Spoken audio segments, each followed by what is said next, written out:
Si Gestone Alarcon ay isa sa pinakahinahangaan ng maraming mga manunood noong dekada 90. Isa siya sa mga naging matagumpay na action star at naiparis sa mga batikang aktres sa ating bansa.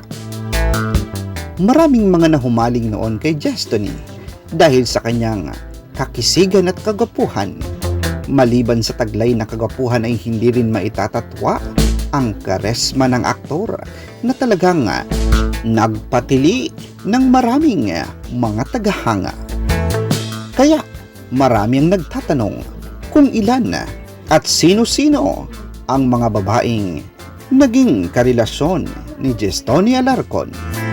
Bagaman sinasabing tapat niya si Gestone sa kanyang asawa at kailanman ay hindi nangaliwa o nagkaroon ng other woman, ay hindi pa rin pinaniniwalaan ng kanyang mga tagahanga. Mahirap anyang maniwala dahil kahit ang mga pangit ay nagkakaroon ng mga kabit o karelasyon, si Gestone pa kaya na isang pogi at lapitin ng mga babae. Sa videong ito'y alamin natin ang mga babaeng na link sa action star. Number 1, Gretchen Barreto. Si Gretchen Barreto ay naging leading lady ni Gestone sa pelikulang Ama, Bakit Mo Ako Pinabayaan noong 1990 at sa pelikulang Ang Lihim ng Golden Buddha noong 1989. Maging sa mga palabas na alias Totoy, Kamay na Bakal ng WPD noong 1994 ay sila rin naging magkatambal. Kaya't dahil sa tagal ng kanilang pagsasama sa pelikula ay hindi ring maiwasan na malink ang dalawa at mapabalitang nagkaroon ng relasyon. Number 2, Rita Avila.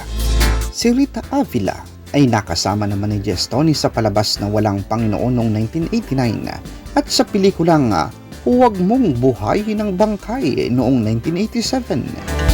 Ilan pa sa mga pelikulang nagawa nila ay ang Black Magic noong 1989, Hiwaga sa Baliti Drive noong 1988 at Mirror Mirror on the Wall noong 1988. Gaya ni Gretchen ay nalink rin si Rita at Gestone dahil sa tagal ng kanilang pagsasama sa mga pelikulang kanilang pinagbidahan. Number 3, Rachel Lubanco. Isa ring aktres si Rachel Lubanco na sumikat noong 1988 sa Patalastas ng San Miguel Beer at siyang pinansagang si Boom Girl mula sa awitin ng Apo Hiking Society. Nakilala siya sa pagiging isang sexy star sa pelikulang Kokak. Nakasama naman ni Gestone si Rachel sa mga palabas kaya't hindi rin nakaiwas si Rachel na malink sa poging aktor na si Gestone Alarcon. Number 4, Estela Ruiz. Ang dating aktres na si Estela Ruiz ay nakasama rin ni Gestone sa palabas na bitag Babae at Pala. Maliban sa pagiging aktres ay isa rin siyang international fashion model at singer. Sa ngayon ay nasa US na si Estela at nagtatrabaho bilang realtor. Iniwan ni Estela ang showbiz industry noong 2006 at nanirahan sa Amerika. Number 6, Lizette Alarcon.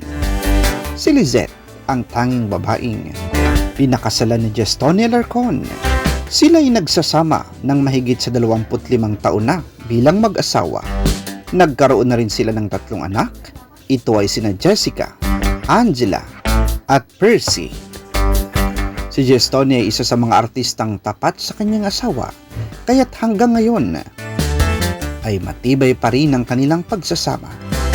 Napalaki rin niya ng maayos ang kanilang mga anak at karamihan sa mga ito'y nagtatrabaho na sa kanilang napiling karera.